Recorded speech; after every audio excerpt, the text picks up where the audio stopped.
The one thing I will say about my dad, he's a great natural salesperson. He's probably one of the most eloquent, just down to earth, pragmatic speakers and just a way of doing business. But I think the aha moment for me, and hopefully I carry this through with my business, is how much he cared about his people. It wasn't like they were employees. And I know you got to be kind of delicate with saying the word, friends, but they really were his friends and they were probably even more like his family in many ways. And I just, he had these kind of annual events. And I remember telling him, I said, you ought to call those, instead of calling them like a trade show, or he's like, you ought to call them a family reunion. Because number one, we have a very large family. I'm one of 8 kids. And number two, that's just kind of the way he developed his culture. And that's why people have bought from him, because he wants to know them beyond the transaction. And so it's kind of the way I am with not only our team, but also, with our customers, is I really do enjoy getting to know the background of why you got where you are and your kids and all that stuff. In a corporate world where all employees have great leaders with no egos that create fun cultures where people can do their best work, the employees and companies thrive while doing great things for the customers, themselves, and each other. Well, we know that rarely happens. I'm Jeff Palacio. I have been a leader for over 40 years for every t-shirt size company, from small 16 employees to extra large over 1 million. Please join me while I interview outstanding leaders that will share stories of great leadership and not so great. It will help you become a better leader while poking fun at all the crazy shit that happens in corporate America.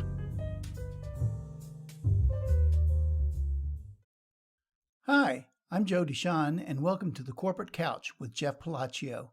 Today's episode is brought to you by Exec HQ, a C-suite fractional firm providing the elite executives for your business. Today, Jeff is interviewing Tucker Graves. Tucker is the founder and CEO of the Pineapple Academy, providing organizations with a turnkey workforce development solution that is simple, quick, and effective. Tucker grew up in the food service industry, first working at his family's food distribution business, serving 4 states in the Midwest. After getting a Bachelor of Science degree from Clemson University in marketing and an MBA from the University of Missouri in Kansas City, Tucker worked in several organizations, starting restaurants and cafes in Kansas City, and went on later to create a company to help serve the independent senior living communities with a new model of a group purchasing organization. You can learn more about Tucker at pineappleacademy.com. Let's listen as Jeff talks to Tucker.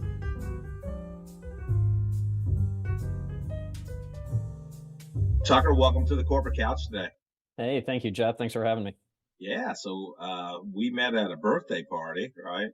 We did. Yeah, Cynthia, hopefully I'm pronouncing it right, because with a name like Palacio, Criasis. Yep. Yeah, got it.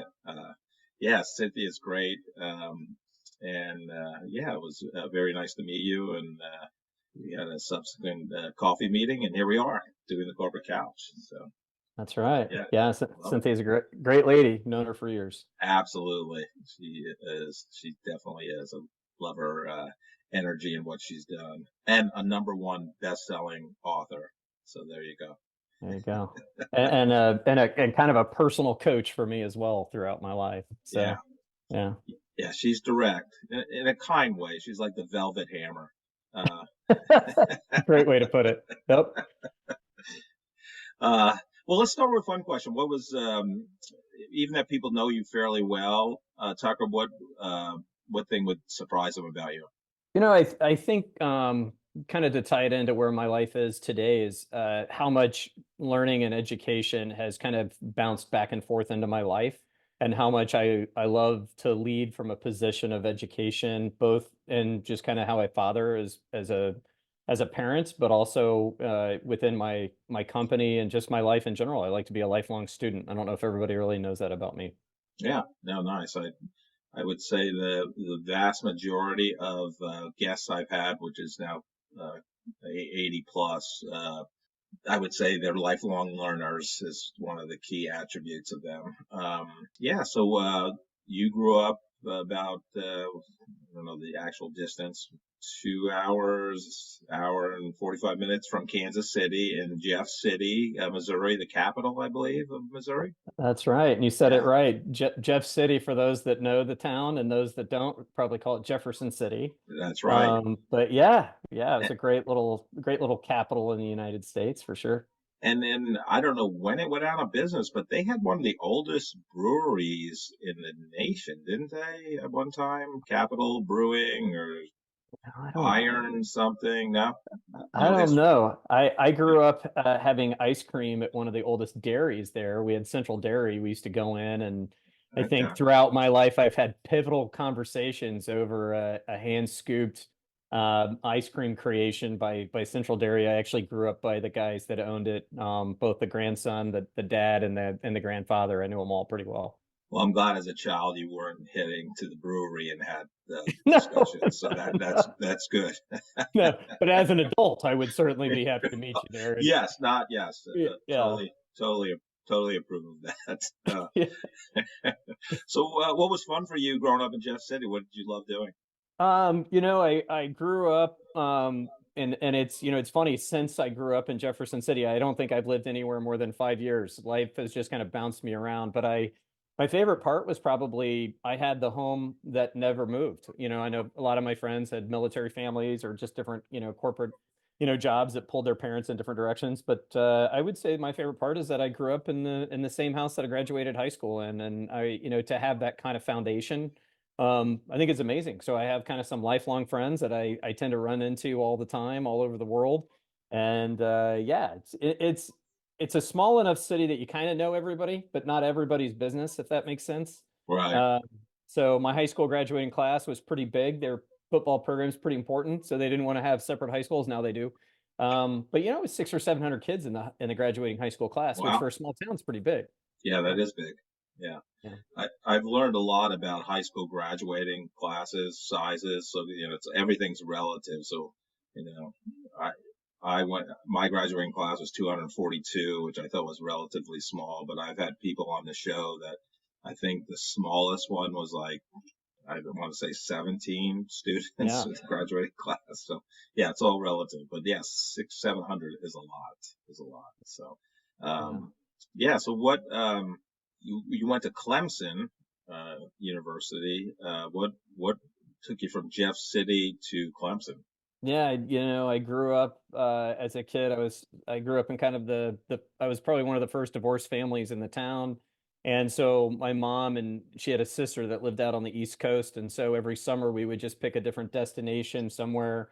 I think we started at Kitty Hawk up in Outer Banks area, the first flight and all that, which was cool as a kid. And then we just went down the coast. We did up and down North Carolina, South Carolina, into Georgia.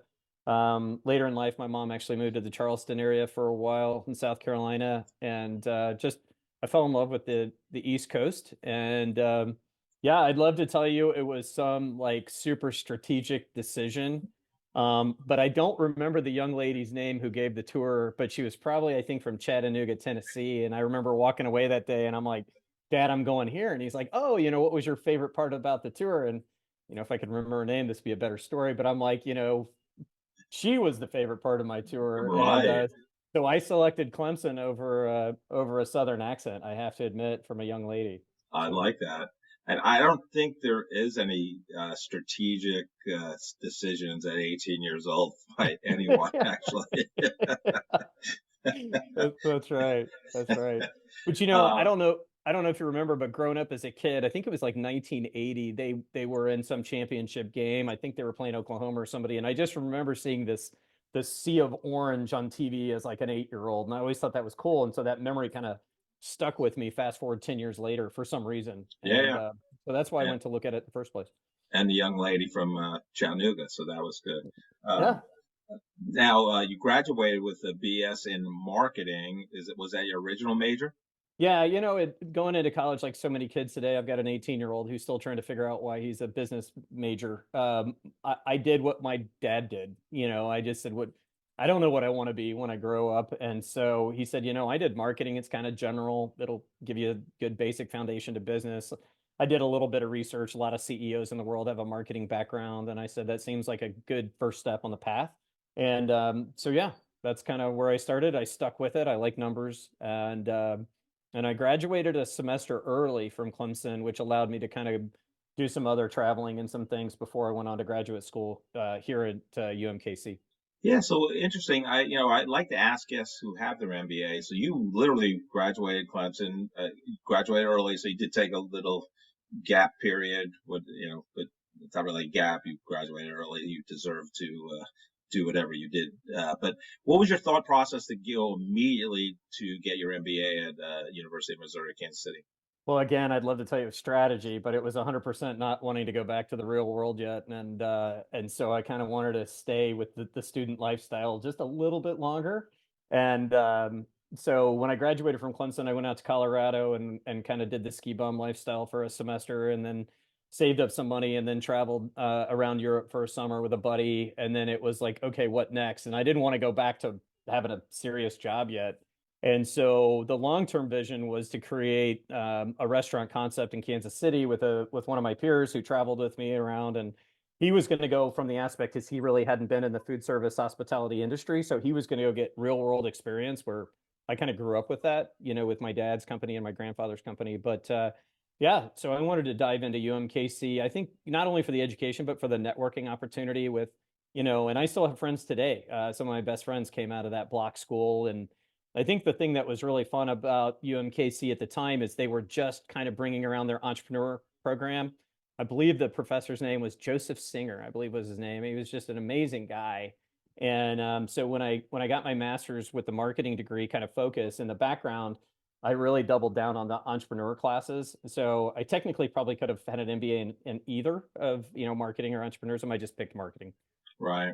Yeah, interesting. Actually, I graduated with my MBA at UMKC. I Oh, went yeah. to night school though. I didn't, so I did it over a 3-year period. And I had Dr. Joseph Singer, and I still Okay. remember him. I had him in a couple classes. He was very good. So there you go.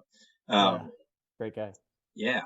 So then you graduate from UMKC. What was your first job out of I'll say college slash graduate school, and how'd you get it? Yeah, so we had this vision over a few cocktails and a hot tub with a bunch of people of a concept for a restaurant. And it was in Colorado, so a lot of wisdom was being shed, as you can tell in this Oh yeah. conversation. And so we were still on this path to create a restaurant concept, and we were going to call it Eat, EAT. And the idea is that, food, I think, plays such an important role in our lives, not just from the community and the impact that has on us as families, as friends, as business lunches or coffee at places, which, I had a funny experience with that whole process. But, I think it's also the value we're starting to see is that food is really medicine. And so our concept was simple. It was, how do we develop a fast casual concept? And this is like 1993, fast casual concept with fresh, healthy food choices, so that the only option in quick serve is, kind of the fried or the burgers and the fries. Is like, how do we get the things we're supposed to eat into our lives so that it's more convenient to eat them, they taste good. And I was naive at the time in terms of supply chain and how all that stuff works. And so we had this grandiose vision of where we wanted to go. So right out of grad school, my next thing was to double down in management training. And so I interviewed at Houston's on the Plaza. I'll never forget that day with, I think his name was Vern. He was the general manager. I interviewed with Cheesecake Factory on the Plaza. And then I had worked a little bit at Grand Street Cafe with some good friends that were the managers there back when PB&J ran the operation. And a couple of the managers had come out of Houston's and had actually worked for J. Alexander's. I don't know if you've eaten there, but Yeah, oh, yeah. uh, but so I interviewed with J. Alexander's, and I told all of them, all three companies in the interview, that my goal was to work for them for 3 years. They could work me as hard as they wanted, take whatever shift they gave me as a manager. But I had a goal to open up my own restaurant and basically stair step with them to learn everything I could and absorb it. So put me in every position. And then I wanted to come out of that with starting my own restaurant in 3 years. And so I did go with J. Alexander's. At the last minute, I got redirected on a flight to meet one of their vice presidents, and the CEO, Lonnie Stout, happened to be in the interview at the time at this restaurant. So that was my first interview out of college, was the CEO of this huge company and as Wow. vice president. And I remember telling Lonnie Stout my story of what my plan was. The other two companies said, well, we're not interested if you're going to leave. And Lonnie Stout said, I believe our culture is so strong at J. Alexander's, you'll never want to leave. So I'm going to offer you the job. Wow. And I'll tell you, looking back on it, both the organization and Lonnie and the culture they developed really was just a fantastic concept. But I will tell you, 3 years to the day, I left, Wow. and that's when I had ended up starting opening that Kansas City one that they did back in, what is it? I think it was 95. And then they quickly transferred me to Chicago for a year, which I got my butt kicked in Chicago. Great. Definitely my favorite of all the restaurants I worked in because it was so busy and the people. And then they bumped me around. I lived in Chattanooga to San Antonio to ended up in Louisville, Kentucky, which you quickly learn how to say Louisville correctly, right? You Yeah, can't say right. Louisville. And Louisville was great, but it reminded me of home. And I said, if I'm going to sit here through these kind of gray winters, I'd rather do it with people that I know. So that was when I knew it was time to come home and start up the next concept. All right, a couple different things based on that whole story. So, Vern at Houston's, what do you remember about him? Because obviously he Lasting impacted you in some way. lasting impression. You know, the culture, and I think the gentleman that started, his name is George Beal, if I'm not mistaken. I could be wrong in that. Houston's, and they kind of set the the gold standard for restaurants, in my opinion. And a lot of those guys came out, I think, like the Golden Corral days or something. There was no, that wasn't it. It wasn't Golden Corral. It was some other big steak concept. So definitely not Golden Corral, but nothing against Golden Corral, by the way. But they came out of some early kind of family fast casual, or not super fast necessarily, but just more of a, I think it was the first time we saw in the industry something in the middle. It wasn't like white linen and it wasn't just kind of the diner. It was the thing in between.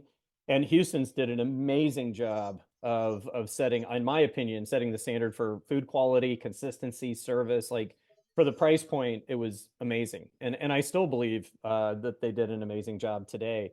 And when I went into Vern, what I learned very quickly is the standards that those guys set, the standard operating procedures and the specs that they held, and they held them. I mean, they held them with a tight fist, and they made sure you followed them. And here I am just out of college, my first interview, and I'm standing next to him at the expediting kind of area or whatever.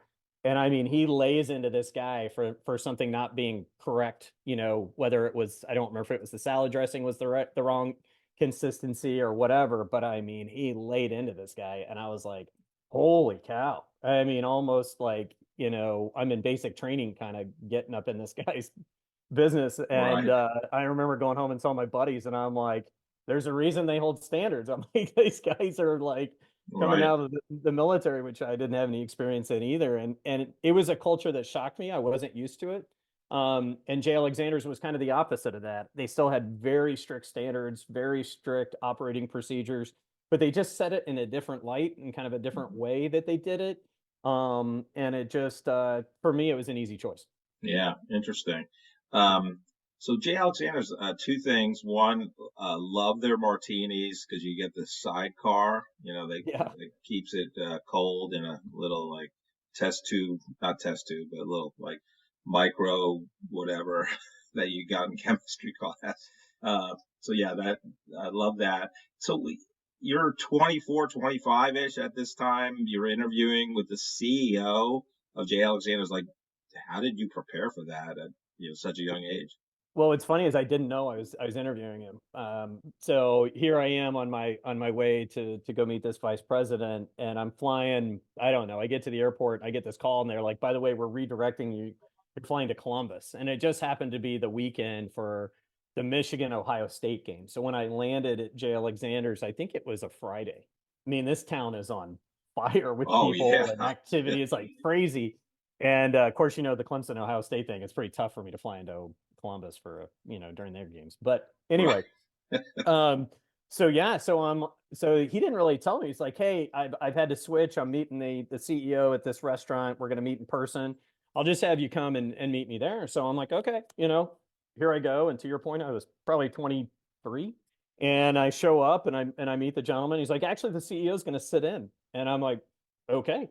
But I will tell you, Jeff, I grew up with a dad. I mean, again, as the parents were divorced, I spent a lot of time with dad in his office. As you know, those weekends I would travel up to see my dad. He lived in a town about 3 hours north.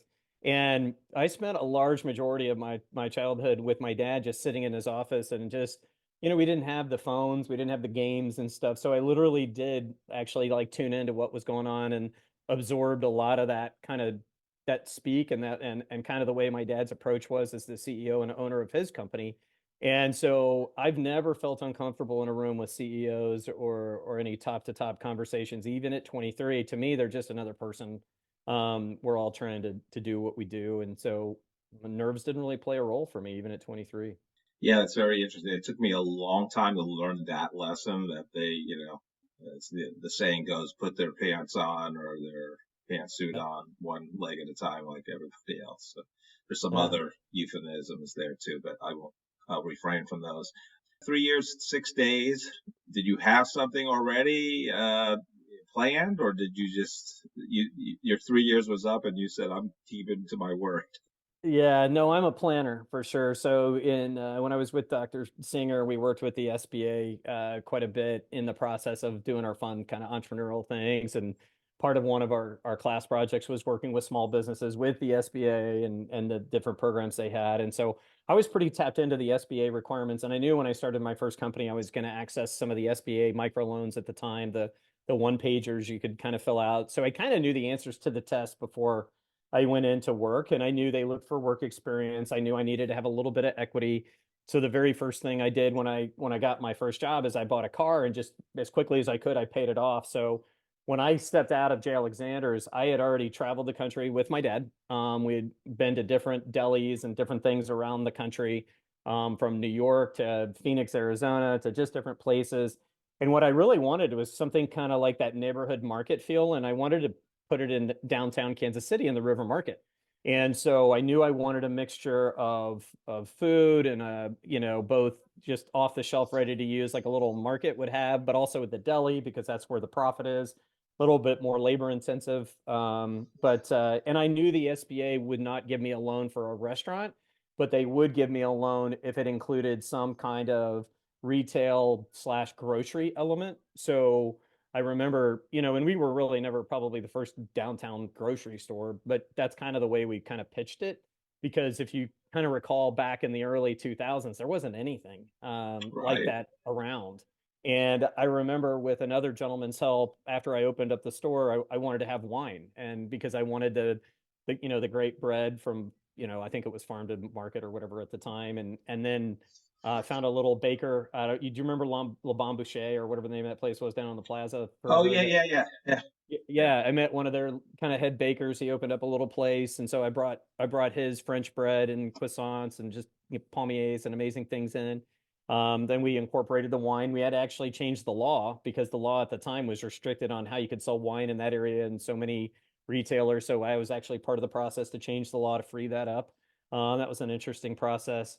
And then, there's so many people that just love downtown and believe in it that at the time, I mean, Mayor Kay Barnes was involved when I opened up my first place. We had the Economic Development Corporation involved. I mean, it was fun because it was kind of like you'd walk into this little tiny deli and there'd be just the everyday people working down there from, some of the folks that were in some of the rehab kind of halfway houses would come in and there were still some kind of sketchy little things going on. People would come in and it was just what it's supposed to be, right? Which is the world is supposed to be about everybody and not about Right. one and not one type. And it's that melting pot that just I love. I love having the CEO of the largest bank sitting next to a guy that maybe doesn't know where his next meal is coming from, sitting at the counter having a restaurant, and that was the draw for me. Yeah, I vaguely recall this. So where was it located in River Market?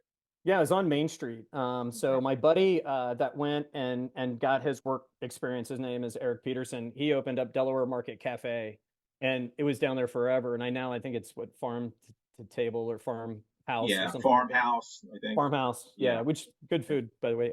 yeah. But he was down there forever. He had started a catering company. They went down there, and so I kind of piggybacked on his success, and I just moved up the street a little bit, up to Fourth in Delaware. So a lot of Okay, people would walk by my store on their way to the city market. okay.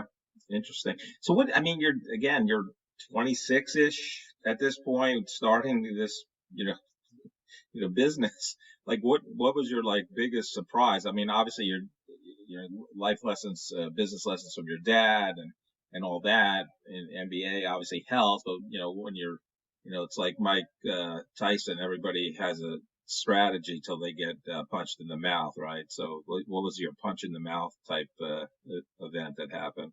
It's funny because you think if you build it, they'll come kind of mentality, right? You're like, man, this is such like it's a great idea, you're gonna knock it out of the park, and then you forget how hard it is to actually get people to, dollars to me are votes. And that's the way you need to kind of look at business is how many people keep voting for your product or voting for you. Because every dollar they spend, they're telling you you're doing a good job. And every time those dollars slow down, it's saying, maybe you should look at your idea again. And so in the beginning, I thought, man, with all the confidence and all the awareness of who I thought I had, and trust me, I thought there was nothing I couldn't do, right? And I came in and I'm just super confident young guy and the world's my oyster. And yeah, I got punched square in the mouth, and the idea was, how am I going to make this thing work? And I had a great landlord in the beginning, but then over time, with some health things and challenges with him, with kind of without a lot of warning, I was forced to move that concept. And that really kind of looking back, it was probably the biggest punch because I didn't really have that in the plan. I didn't have the plan that, oh, by the way, your legal says that I can move you out with almost a minute's notice. So, if I was going to speak to every young new entrepreneur out there, um, I know legal expenses and legal costs feel like a heavy burden and sometimes unnecessary. And sometimes we can kind of go online and pretend to be an attorney. And yes, to all my legal counsel right now, you're welcome for me to about to say this, but it is the best money spent up front, and it can keep you out of so much stress and turmoil in your life. Hire the attorneys, budget for the attorneys. Yeah. And the other thing is that every small business is undercapitalized. And when you manage your P&L and your forecasting, the Joseph Singers of the world and the SBA are great, but I'm here to tell you, double your expenses and cut your revenue in half, and then do it again. And that's the mindset you need to come from, because we all think that right away we have enough money. But if there's one thing I've learned in over the years is that runway of money is your lifeline, and cash flow is everything. Right. And what you don't want to do is have a full-time job of raising capital and trying to get more money. So I'd almost caution you, take a partner, take on equity partners, take on whatever you need to take on to give you a longer runway. It's okay to get help, and it's okay to give a little bit up so that you make it. It's tough on your own. Yeah, and I even experienced that when I worked at Airtime Therapeutics. We were a late stage startup, publicly traded on NASDAQ. I was employee 36. We started about a year after the IPO, but I mean, the IPO at 6. I think the all time high of the stock was 28, but we ran out of cash. I mean, we Yeah, had to sell. I mean, so it's not just your little, not little, but everything's yeah, relative. But that's you're little. not Yeah, only the small business. I mean, it's critical for any startup, really. yeah. Yeah. No, it Yeah. it is. So I got the financing for that first one by utilizing the equity in my car to get an SBA loan. That was my collateral, if you will. And then my second business was the helping the gentleman with Cafe Croissant. We turned it into Lamont Bakery in North Kansas City. And really, he just kind of extended his assets to us, and we leveraged the assets to get another loan. So we've just always been really creative in ways to kind of raise capital. But yeah, it's critical. It's everything. Yeah. So after Le Mans, you looked like you went to help out well, not back, but I mean, you grew up in the family business, but you went to help it out. Tell us that story.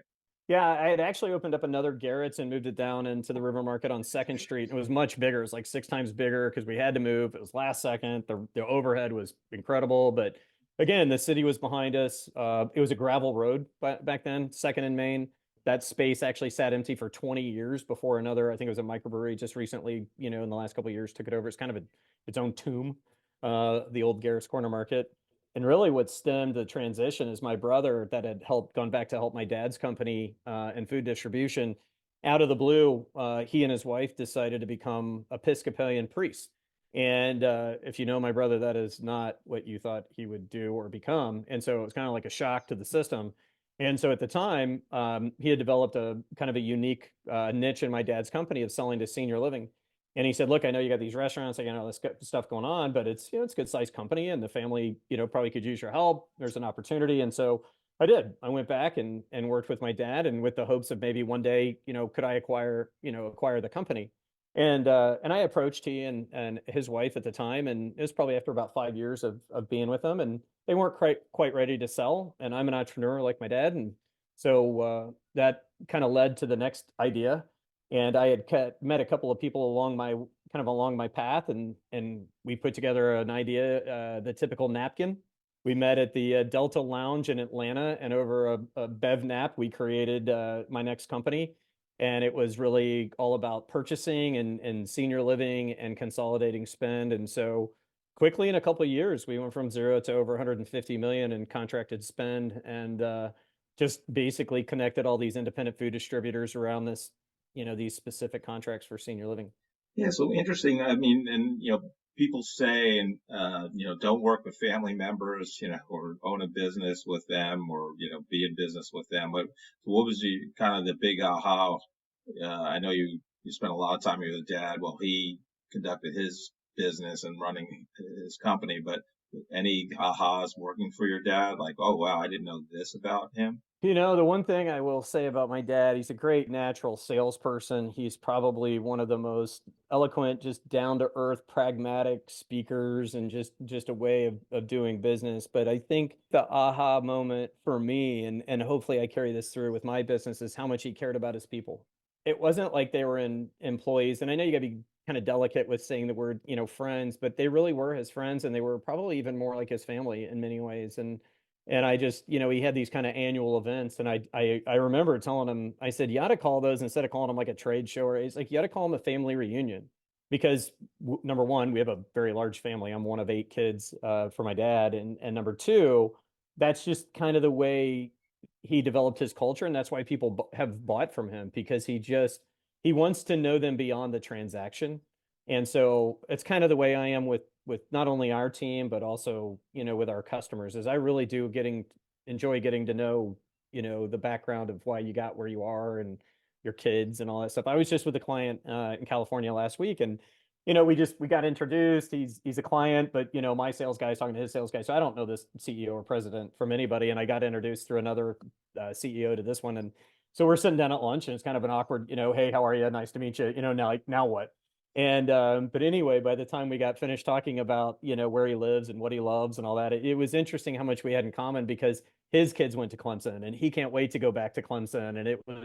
And that's the part I think I got from my dad, is just the love for people. I joke with my wife all the time. I'm like, I love everybody, because I really do. And growing up as a single guy, my buddies would be like, "Oh yeah, did you tell another girl you loved her on the first date?" I'm like, "Yeah, absolutely, I did." I'm like, "Why wouldn't you?" I said, I love everybody." And then I'll wink at my wife. I'm like, "I just love a few more than others. That's all."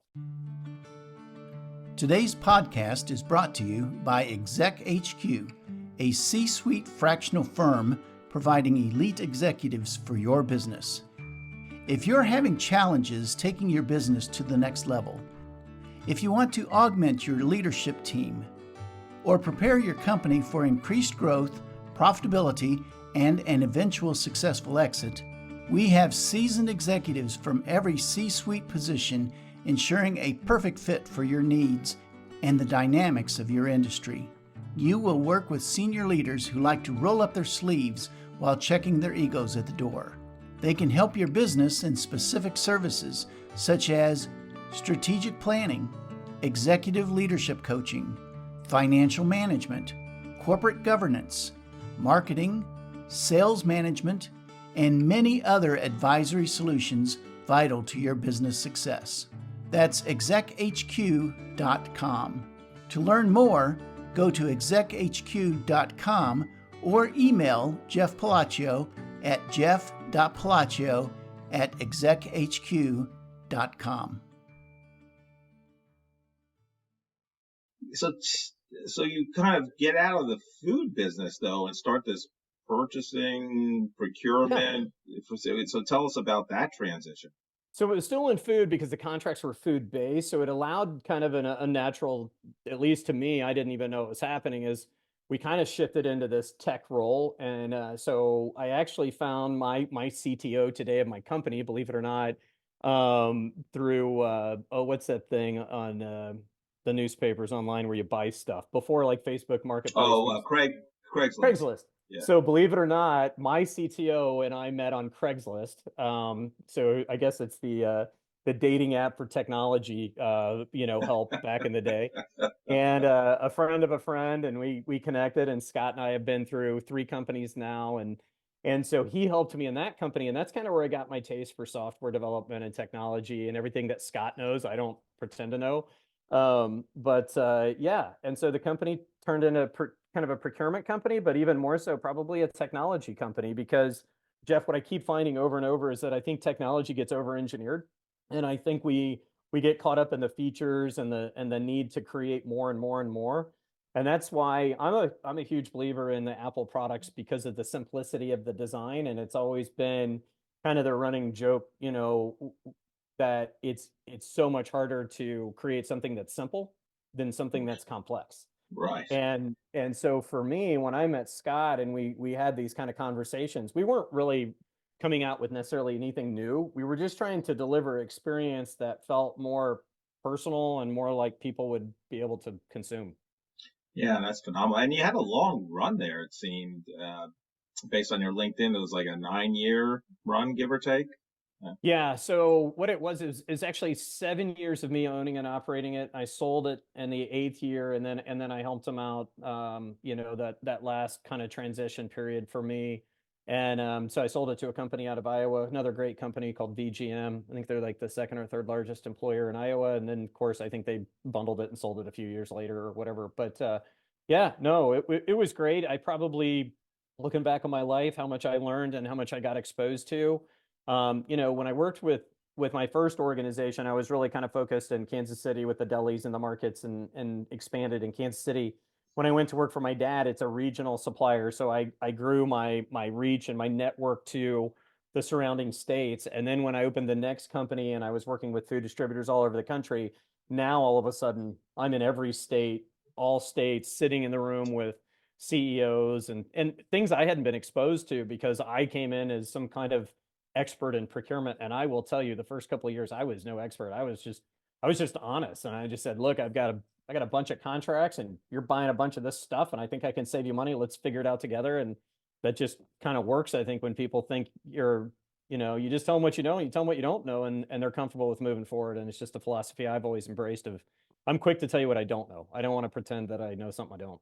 Yeah, it's very interesting. So, Tucker, did you have a plan to sell your business after a certain amount of time? Because I think a lot of business owners, you're not, you're investing back in the business. You're not probably sometimes not showing a lot of profit or EBITDA, because of various different tax implications and things like that. So, did you prepare in a certain way to sell your business, increase the value of the enterprise? Not at all. Matter of fact, understanding my baseline of growing up and working for J. Alexander's and working for these companies, the few that I worked for, I was never in a period of time where somebody sold something. I was never exposed, nor had I planned or thought I would sell this company. I grew up with the idea you pass it to your kids, or something like that, versus selling it. And so I got a phone call, right? It's always the day you get the phone call out of the blue, and it's like, hello, and you don't know who this person is, and you don't know if to believe it or not. But it was a little bit, crawl, walk, run. It was like, hey, we're going to be at a mutual meeting. I'm interested in your company, wanted to talk to you, make sure it's a good fit. And so I met this group, and then it accelerated pretty quickly. And I learned a tremendous amount. The 2 times, in your life, you can kind of always look back on learning is after you go through the process of something new or something terrible, right? It's like, Right. luckily this was a good one. Right. But I did learn later how much I wanted to think about the next business, and would my next business be designed to sell, And it's not the case currently at all. But it is something that I thought about, at least for the very first time. I'm like, how do I position it? And to be honest, I just went back to kind of quote unquote school, and I started asking questions. My previous investors, those two investors were a great resource, as you know, one in particular had bought and sold a lot of companies. And then the other one had run companies. And we kind of talked about what does that next step look like? And they both reinvested in this company. And I had also never really thought about more than a couple of investors. The company I'm a part of now has over 30, which I can't even imagine 30 investors. But again, going back to seeking advice and counsel from great attorneys here locally, and now we have legal out in California and all over the place. You know, they expose you to a different world, and we only know what we know. So this company is not designed to sell in any way, shape, or form. But I will tell you, there's key elements that I learned. If you're going to build a company to sell, uh, some people call it annuity, some people call it recurring revenue, residual income. Those models are very attractive, and in some cases, EBITDA is second to revenue in terms of valuation, especially in startups. They tend to heavily weight valuations on your annual recurring revenue or your monthly recurring revenue. And so, you know, if you're looking for companies to start up and sell with high valuations, I would highly recommend that. You know, the other thing that I went through, I'm actually giving a speech this weekend, or a presentation this weekend, to a group down in Florida at a university, and I'm going to talk about why Steve Jobs said, stay hungry, stay foolish. And he ended that in that 2005, that famous commencement speech at Stanford. And it was the last page, I think, of the whole Earth catalog or whatever. But he was referencing it as, you know, staying hungry and never being satisfied, staying foolish, and being foolish enough to say, if somebody says you can't do it, you should go do that. And really, the takeaway is we should all be lifelong learners, or you know, aspiring to learn. And so my presentation is about that. And I'm going to talk about my own personal experience, is that, you know, there's a myth, and Cynthia, going back to Cynthia, is the one that actually taught me this myth, is that there are two types of multitasking. There's the multitasking that's kind of latent, where I'm baking a cake and I'm reading a book. I don't need to keep an eye on the cake's in the oven, but I'm still doing two things at once. The problem with today's world is we do the tasking where it requires your attention, and that's why texting and driving doesn't work, right? Both require my attention. And so learning is the same way. When we're talking about performing and learning, we assume we can do them at the same time, but they really do take a time out for you to have your attention on it. So my conversation in this upcoming presentation is about my last experience, and I worked with a group called New Chip Accelerator Program. And I learned more in that accelerator program, and I'm not saying it was necessarily New Chip or just the fact that I took time out. And my co-founder, like, basically forced me into this situation. He's like, I want you to do this because I know it'll personally develop you, but more importantly, it'll develop the company and our growth and where we go. And Jeff, I'm here to tell you, just, well, number one, taking the time to focus on learning again. And number two, being exposed to so many other entrepreneurs, other people that had been on the other side of it, that had sold, that were looking for more that mentorship opportunity, or your coaching, kind of like Cynthia. We walked out of that with 5 advisors, one of which is now our COO, a new law firm, which incorporated us now as a Delaware C Corp. We're no longer a Missouri LLC, which I've never done that before. That was a process. We got all new legal. We got, I mean, everything about our company and the trajectory that we're going is now because of that accelerator program. Again, I don't care about the name necessarily of it, but I highly encourage any of those entrepreneurs out there, if they really want to get accelerated, to look at these programs. There's a lot of them locally. I know I've seen them here in Kansas City area. Can't recommend one over the other, but man, you Right. talk about education and a network. Yeah. No, that's great advice. So you've kind of been talking about your existing company that you co-founded. Let's get the backstory. Uh, Tell us about the name.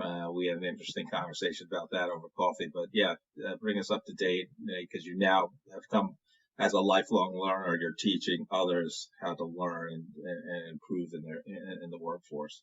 the key to success in business and any sales job or anything related to it is always being a really good listener, right? It's making sure that people are feeling heard, whether they're your employees or your customers, making sure that they know you care about it, and more importantly, what action are you going to take on it? And I know these are the words from Cynthia and her company, but I believe in all of those, with my own self. And so I had a client, believe it or not, I live in Lee Summit, Missouri, and I had a client in Lee Summit, Missouri. So out of all my clients around the United States, the one in my backyard, which I didn't live here at the time, but pretty close, um, pulled me back in the kitchen and said, "Hey, I know you're doing the purchasing thing, but at the time, the casinos had moved into Kansas City, and this is years ago, and the kind of the entry level wage rate due to the casinos had really raised that rate quite a bit, and so for the nursing homes and senior living communities where budgets were set years ago and it's hard to be flexible, said, and I'll just say, $9 an hour. I've got $9 an hour to hire somebody, and the going rate in the market is 12. I'm having a hard time finding people with certain skill sets, and I need a way that I can, number one, keep them safe, and number two, not drive myself crazy because I'm already working 80 hours a week. And every company today, every company, whether you're buying the product from somebody or whether you work for them, whatever, we all have some kind of onboarding or training that says, and even if it's a restaurant that throws you an apron that says go wash the dishes, they probably show you where the dishwasher is, and they probably show you how to open the door. It may not be the best onboarding, but there's some kind of something out there. And I think what this gentleman was trying to uncover, and the world just wasn't listening, is that it's not the onboarding, it's not the initial training and all the upskilling and things people talk about. It's the retraining. It's the I didn't quite get it moment. And so fast forward, what he was looking for and had done research on was just knife skills, basic knife skills. If I hand you, Jeff, a 10-inch chef blade and say, "Hey, go cut up the tomatoes," you probably could do a pretty good job of doing it. It may not be perfectly symmetrical like a Houston's or J. Alexander's or somebody, but you're going to chop tomatoes, right? Well, the kids that he was able to afford right out of high school had never held a knife. I would even guess, that a lot of them had never turned on an oven, or, microwave might be the extent of their culinary skills. And I've got, 5 in my family now. And there's even days when, some of them even ask why the microwave's not quite working right, which is embarrassing for me. And so that's the problem we were trying to solve. So his biggest concern is, I've looked the world over, I can't find it. It took me forever to look, and that was a huge waste of time. I can't find anything that's relevant. I can't find anybody that was a subject matter expert. And he just started listing all the things that were wrong with the world of just finding basic knife skills for a skilled nursing home. And so I set out on a path while I owned my last company for 2 or 3 years, including customers. A great customer here at John Knox Village, Todd Hollander, tried to help me on this project. I worked with animation domestically and abroad. I tried other chefs. I tried everything I could to figure out this secret sauce of online training. And then I met, believe it or not, out of all the conferences around the world that I've been to, a conference in right outside of my door in Lee Summit, Missouri, over here by the Bass Pro Shop. I meet my business partner of the future. And he just happened to be a guy that grew up in the business, went to chef school. But I think the more important thing, Jeff, is he was a chef instructor. And so the other thing we uncovered is, number one, not all these learners learn the same. Some of them are auditory, some are visual, some are what we've learned with video and blended learning coming out of COVID, which, by the way, is not going away. And the studies are everywhere around the world that blended learning with a good instructor is going to have better outcomes, faster outcomes than an instructor alone. And so it's here to stay. And the video learning specifically, the more senses we touch when we're learning, the more likely we are to absorb it. So if you were to give me a book and tell me to go read something and then come back and try to explain what I've read, I'm going to be more likely to be able to do that if you allow me to have more senses than just the context of reading it. So if I can see it, hear it, and read it with subtitles, which, by the way, I still watch subtitles now because of my kids on every show, the outcome is pretty amazing. And my favorite story to prove that video learning works, if I can share this with you really quick, at the time, he's now 13, but at the time, I think he was 10 or 11. And he said, "Dad, I'm going to carve the pumpkin this year." And I said, "Okay." And he said, "Can I have a knife?" I made sure he knew how to hold the knife safely. And then after that, he turns the pumpkin over, carves the bottom out. And he said, "Where's that thing that spins around we make cookie dough with?" And I said, "Hand mixer." He's like, "Hand mixer." I need one of those. And the whole time I'm like, why do you need this? And so he shoves his hand mixer in there. And now all of a sudden I'm getting it right away. And I'm like, so my 30 years of getting, dirty elbows and dirty hands, my kid has just figured out how to clean the inside of a pumpkin without touching it. And I said, I don't want to ask, but I have to ask, how'd you learn this? He's like, I saw a video online. And I said, of course you did. And I said, okay, next question. Why did you carve the pumpkin from the bottom? And he said, well, because you put the candle on the ground that's flat. Pumpkins are never flat on the bottom, which I don't know about you, but I've been putting a light or a candle on the bottom of a uneven Right. surface pumpkin and trying to scrape it even on my whole life. And this kid's like, why would you do that? You just set the pumpkin over it on top of the surface or whatever. And so here I am blown away, but no instructor, not one person told them what to do other than where to find the equipment to do it. And I'm like, I don't have to be a neuroscience to tell you that video learning works. And so we knew that we were going to develop video learning online for these folks. And we stumbled onto a study, Jeff, that showed that, and I can't recall the schools, it was Ivy League schools did a study that anything 6 minutes or greater with online learning and videos, retention falls off the cliff, like 80% gone. And so the online learning really needed to be short. So from a brand standard, we said nothing longer than 5 minutes. And so that was the basis of our product. We were going to create content for these culinary folks, especially in senior living and healthcare, like hospitals, because the old joke, right? Hospital food's terrible and all that. So there's a big opportunity to change that mindset. But it also didn't have a lot of competition. It was a way to kind of get in the door without kind of, raising too much awareness. And so about five and a half years ago, we started on this concept and we partnered with an association. We created kind of a culinary boot camp of the basic fundamentals and these really short kind of approach to videos. And then it kind of caught the attention of some large corporations. Some are here, some are not here post-COVID.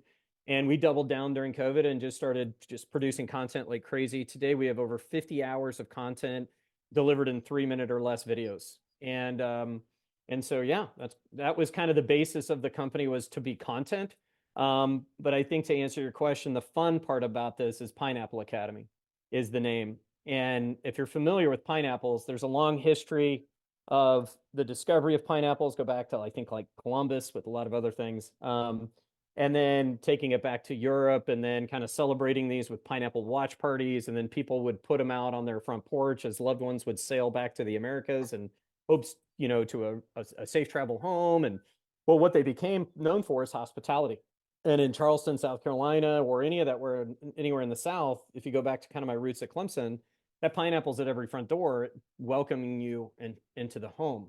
So initially, when we started the company, the focus was food service and hospitality industry. But as we've evolved, and now our content requests are way outside of food.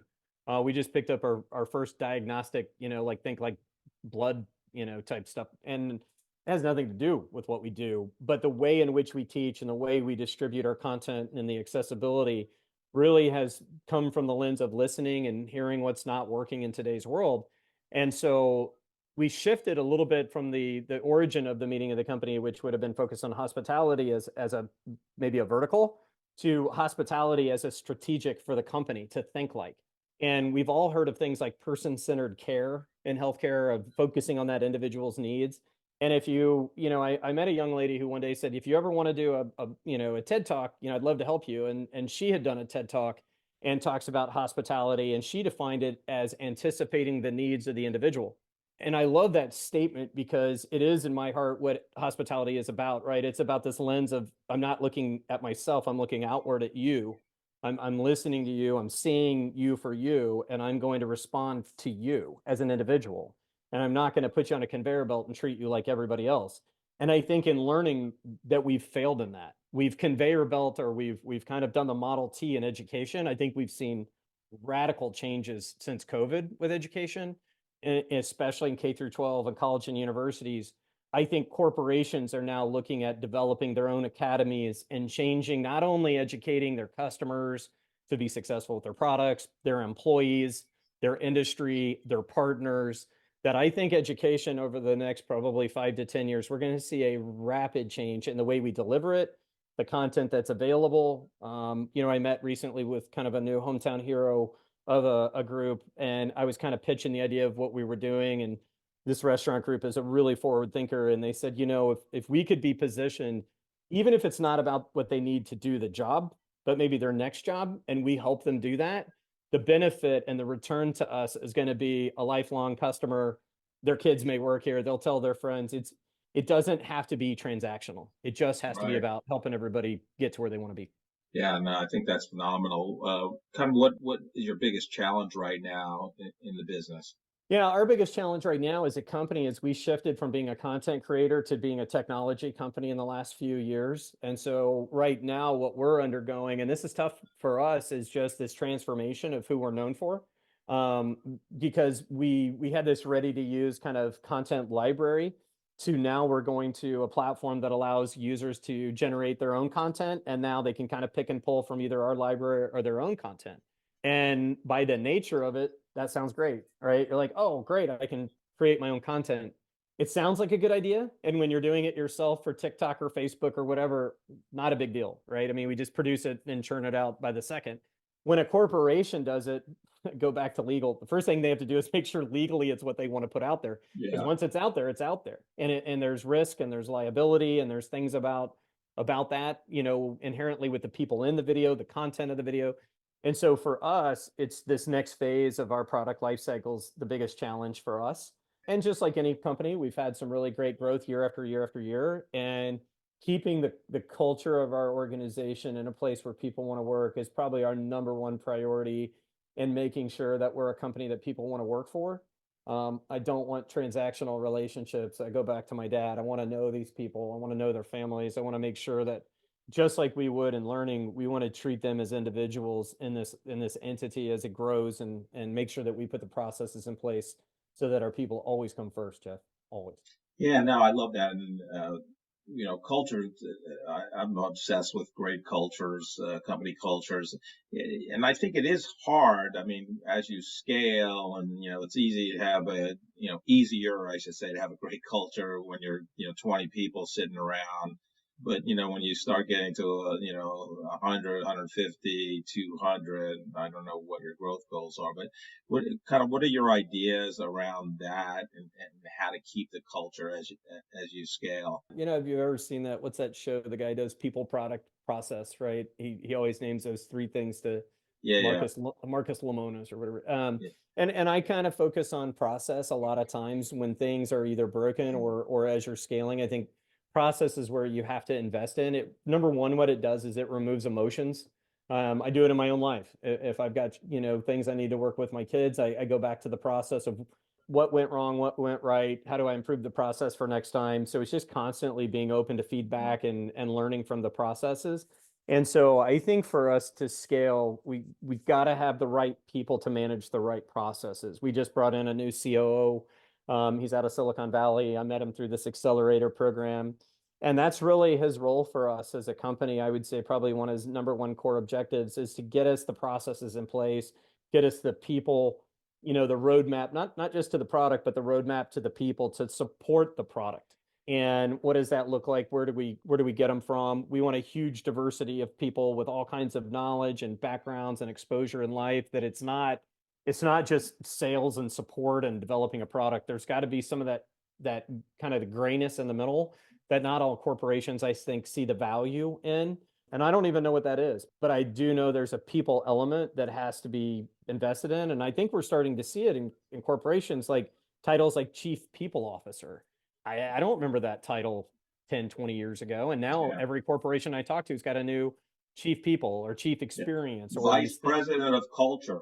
Yeah, Yeah, it's yeah, awesome. It's yeah, awesome because it goes back to what Branson says, right? People, your first customer is your own people. It's not, if you take care of your people, that they'll take care of your customer. That's your investment should be first on your people.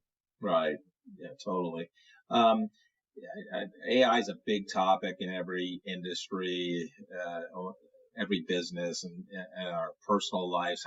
How are you using AI now, and what do you foresee using AI in the future to help deliver better products for your customers? I think like anything new, it's a crawl, walk, run approach for smart businesses. I think that, your larger, probably Fortune 500 have a lot of pressure from financial backing to get into it because of its speed to market and some of the claims that if you're not in it, you'll be out of business and things like that. So I think there was some pressure outward pressure economically for them to jump in at some degree, even if it was just we're forming a panel to have a plan on how to use AI. You don't necessarily have to use it. We too believe that you have to have a plan and a strategy in a group, but it starts with Evan going back to the right people, the right processes. And our biggest concern in all things technology, just so we get this out there, is security of your data and your information, but also your intellectual property. There's a lot of artists out there that have invested time and money and their blood, sweat, and tears into things they've created.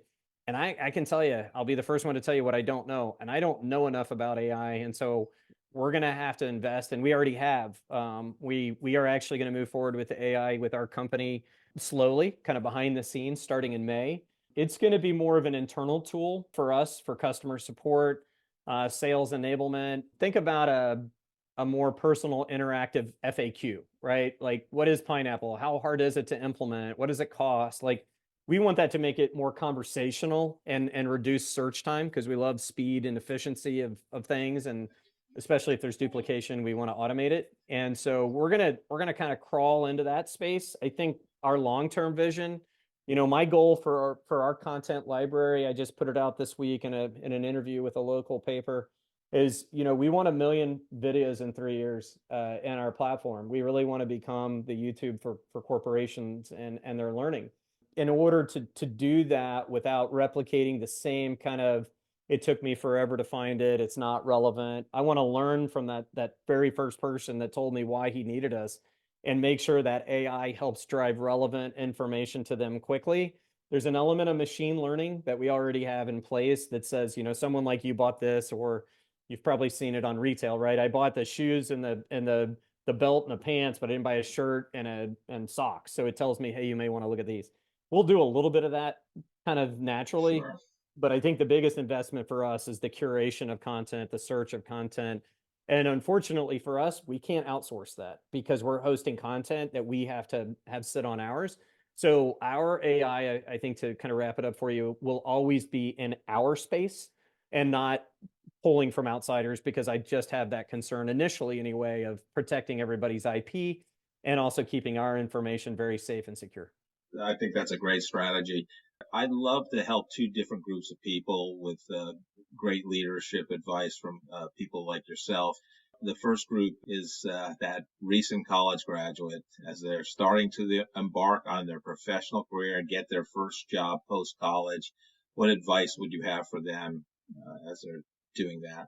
Don't be in a hurry to grow up. Take your time to figure out what you want.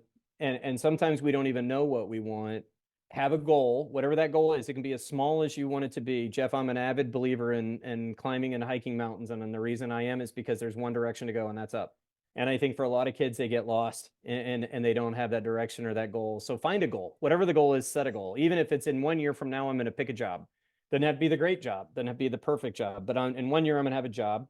What I just did for my own 18-year-old son, who's struggling with his own degree and his own career path and his own educational approach, is I got him with a mentor. And I believe in mentors. I believe in the knowledge that somebody's been in through before me. If I can build on that knowledge, which is really what I'm trying to do with Pineapple.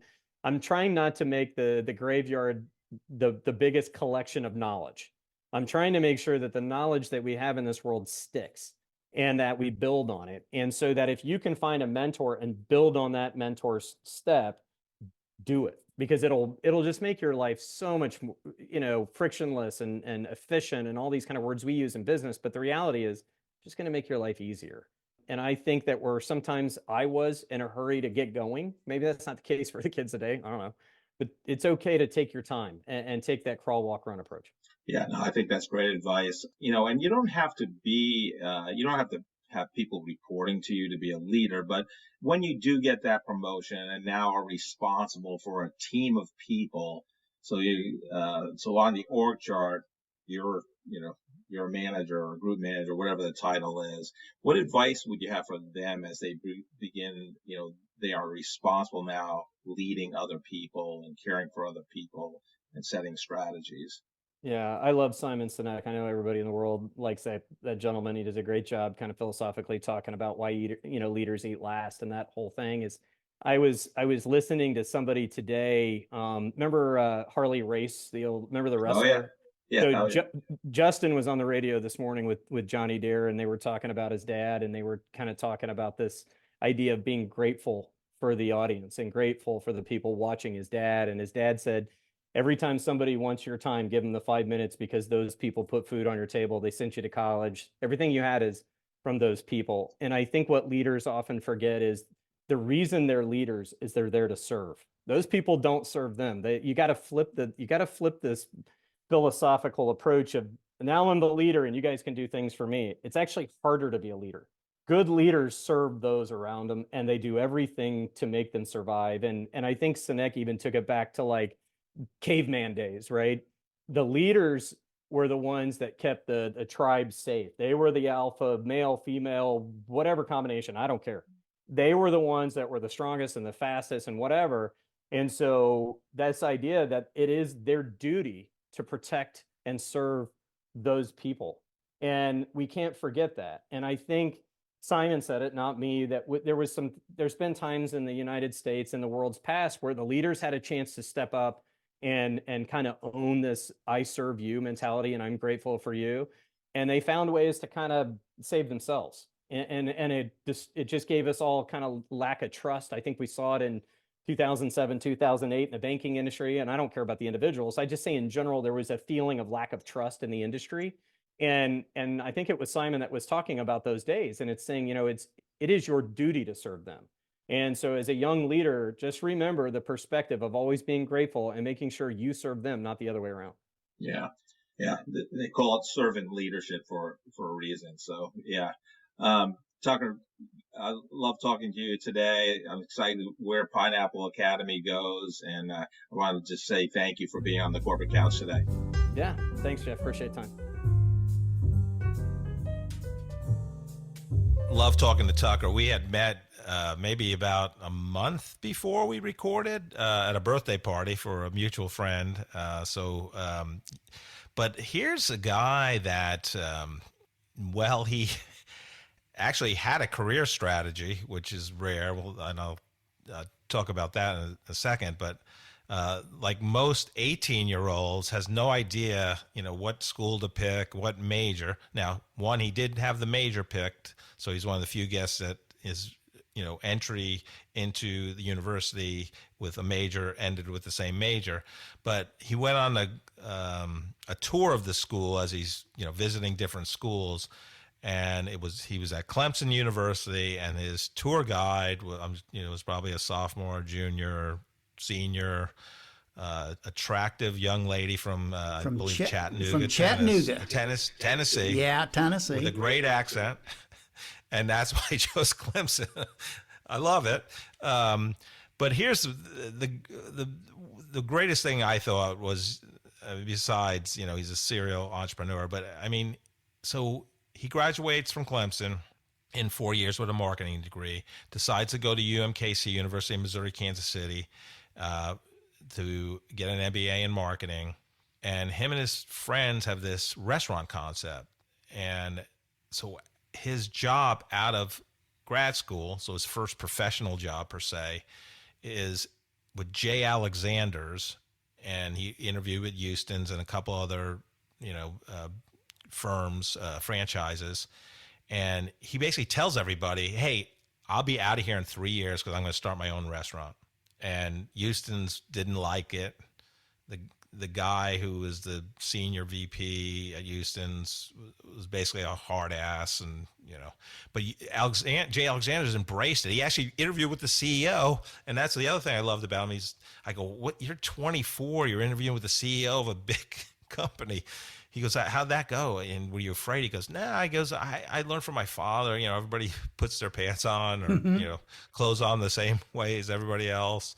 And I'm like, wow, that was just phenomenal. And then, all his advice about, his first restaurant / deli, because he, the lease and how the lease was structured, he got kicked out. He had to move locations, and he basically advice he gives the entrepreneurs is like, get a good attorney, budget for it.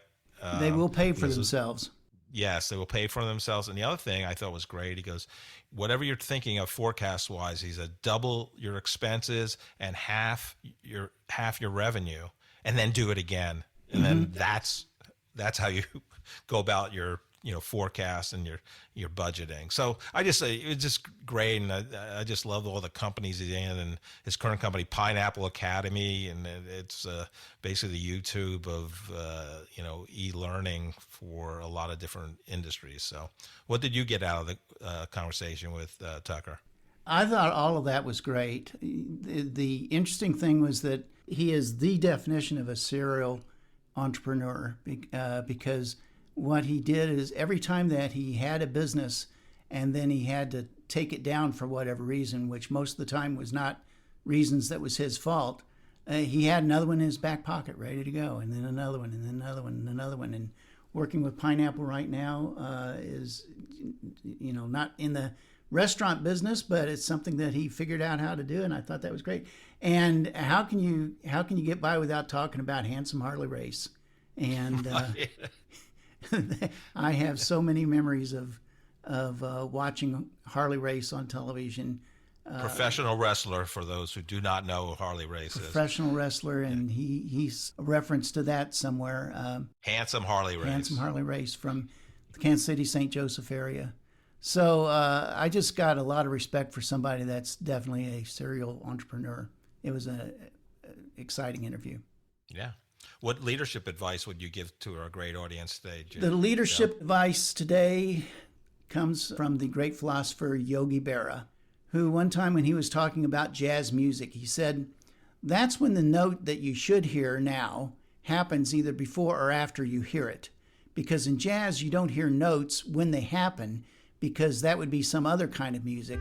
But other types of music can be jazz, but only if they're the same thing as something different from those other kinds. I literally read it right off the page. That's the way Yogi said it. So I'm going to stick with that. Thank you so much for listening to this episode of The Corporate Couch. If you enjoy the podcast, I would love for you to take 2 minutes out of your day to rate us 5 stars and write a review. Please join me next week to learn from another great leader sharing their professional journey and insights.